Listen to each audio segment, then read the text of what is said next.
Time to get the thoughts and views of Dean Adams. Dean, welcome again to Pompey Sound.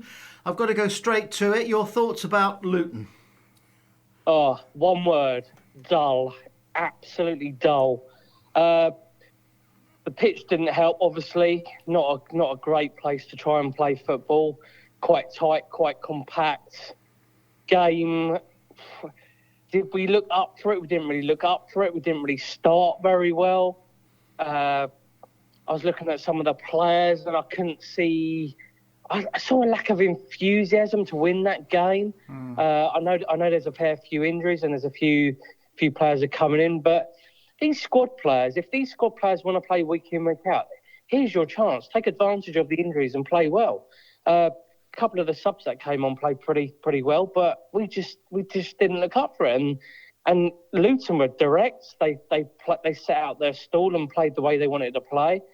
And we just didn't look at it. It was a game we were going to never win. I couldn't see us winning. And apart from that the late chance we had with Conor Ogilvy's header, which, knowing Conor, he should have absolutely buried that. But yeah, it was a poor game to watch. It was poor from every angle. I was looking at the online polls for the man of the match, and do you know what? I couldn't think of one player.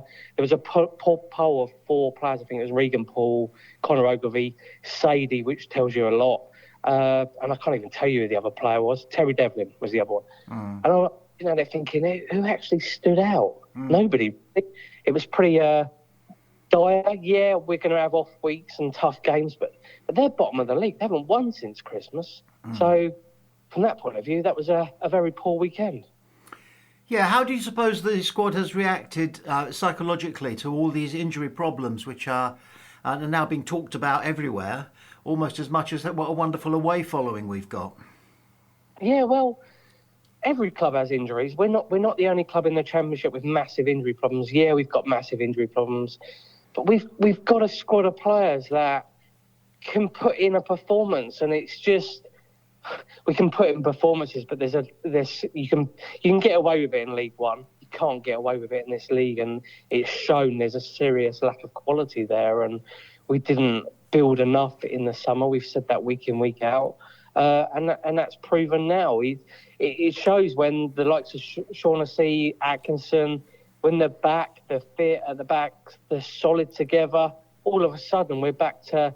No disrespect to Marlon Pack. I actually like Marlon Pack as a centre-back, but only in the home games. He looks a bit different in the home games. So he's almost like a deep-lying sort of central midfielder, and it works really well for us. But I don't like him playing centre-back in the away games. It just doesn't quite work for us. But yeah, we looked a little bit disjointed. I think we finished the game a little bit disjointed. The defence was completely sort of changed and moved along. Yeah, it's a bit of a... I don't know how you can describe the weekend, just a bit of a mess. That's the only way I can put it. So what's to be done between now and Leeds? Well, there's a big question here. With Leeds, we've obviously gone up to Leeds on the first day of the season, our first Championship game in years, and we've gone there and probably could have won it. I think they got a late equaliser, didn't they? Yeah. So we've gone up there and put 3 past them. They put 3 past us. And that was with the likes of Sorensen, Towler was involved. So it shows we can match Leeds if we wanted to. We are at Fratton Park. That shows we've got good form at home. So we could go for it. On the other flip side of the coin, we've got Plymouth next Wednesday night. And that's a game that we cannot lose. We must. It's not even a cannot lose. It's a must win. We have to win that Plymouth game. So I see a lot of people talking about, well, do we rest players for that Plymouth game? It's a real difficult one. You don't want to be battered by Leeds. You certainly don't want to be battered by Leeds on your home ground. We don't want that to happen. So do we go for it? It's 11v11. Do we just go for it? Leeds aren't the Leeds of old. They're there to be. We can take Leeds. We know we can. It's going to be difficult. We've got injuries, but it's 11 men against 11, and anything can happen in football. So. I think we put our best side out against the best possible side we can against Leeds, and we absolutely go for it. And whoever's standing after that game plays against Plymouth. Yeah, it's a small point, but I want to ask you, because I know you're a man for detail as well as an overview. Would you stop Marlon Pack coming up when we have corners? Because if they break, we can't get back. Yeah. You know what the biggest problem is? And it happened time and time again against Luton. The delivery was so poor. Whether that was Josh Murphy, whether it was Matt Ritchie, the delivery was absolutely dire. And I can't believe these players that are paid thousands of pounds per week cannot lift the ball into the box from a corner. Because every time, there was one that went way too far and it almost went out for a throw-in, but all the others didn't beat the first man. And we've got a set-piece coach. So what the hell is going on with that? We couldn't put a decent ball in the box. And the problem with Marlon Pack there was, he came up from... Marlon Pack's a big guy. You do want him up there for the corners. But if you don't put a decent delivery in or it goes straight to the keeper, Marlon Pack's then got a massive run to get back, which he had to do. He actually got back for their goal. He actually got back very well, but almost indirectly put it into his own net off the post, and which they then scored from. So if you're going to keep anyone back, you need someone. Usually, you put your quickest player, your smallest, quickest player at the back, so he's there with acceleration to get back in time. I don't know who we kept back, but I think Marlon's needed in the box, but you just need a much, much better delivery, and we didn't produce that at the weekend. Well, we score from about something like 1 in 15 of our corners. Yeah. But when we're conceding on a breakaway from a corner, I think the figure's much lower. So, frankly, the risk is greater than the potential reward. Yeah, I understand that. You look at last season, we had Shaughnessy, Raggett, we had players that were good from corners. I think with Towler, Raggett, Shaughnessy, etc., I think last year, don't quote me on this because I may be wrong, but I think it was about 15 goals from centre-halves last year. There was quite a big number of centre-halves that scored goals last year. And they were good balls in the back, into the box. And that was mainly from... who was the lad that we sold to Peterborough Sparks? He was the one who was putting brilliant balls into the box. Yeah, good delivery. That's a good point. Yeah, great delivery. Brilliant. And we've missed that, to be honest. He put in a great delivery. We had so many players scoring from... The goal that won us the championship was Shaughnessy's header from... I think it was a Marlon Pack corner that time. So why isn't Marlon Pack taking those corners instead of being in there? But it's not working for us. And...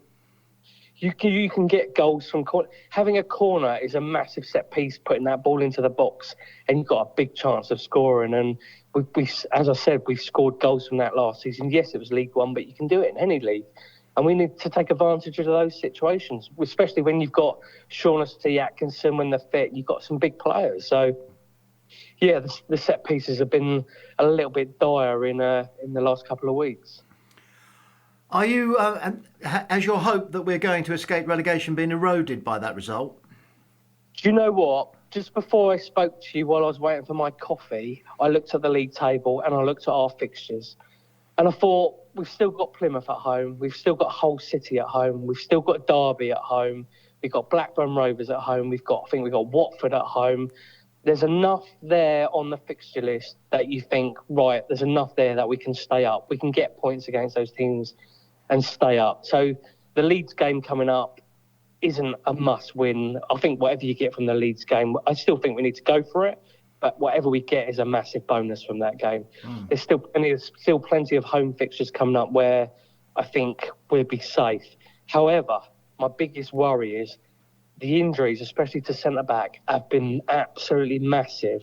And those teams that are down the bottom will come to Fratton Park, will basically park the bus up, and we've got to break them down. And have we got those players to break those teams down? Because losing the likes of Callum Lang, etc., is really, really damaging. And we know at the moment we've got a lack of centre-halves.